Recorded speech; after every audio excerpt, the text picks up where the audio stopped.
We heard some pretty harsh language today, and even name-calling of the people who run this church, coming from a man who wants to be the next United States Senator of Virginia. Only a weirdo would start taking down monuments to our founding fathers. Corey Stewart, a champion of Confederate monuments, stood in front of Christ Church, where both George Washington and Robert E. Lee were parishioners. Stewart criticized the church's recent decision to move two large plaques in front of the church that memorialize both of those men. And now they're going after the monuments to the founding fathers. The next thing, and I would not be surprised to see this happen, is that they will take the word Christ off of the name of this church.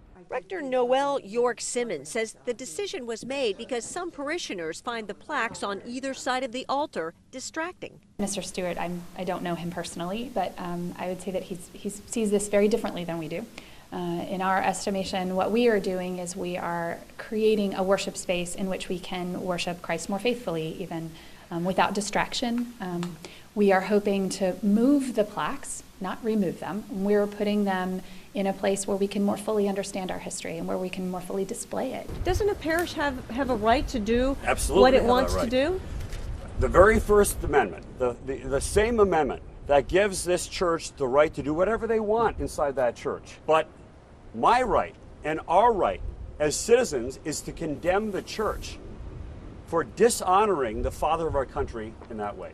It's hard to make a case that the church is disrespecting George Washington. This pew here, a block pew it's called, is the Washington family pew that was built when the church was built in 1773. And you can even come here and sit here where Washington sat.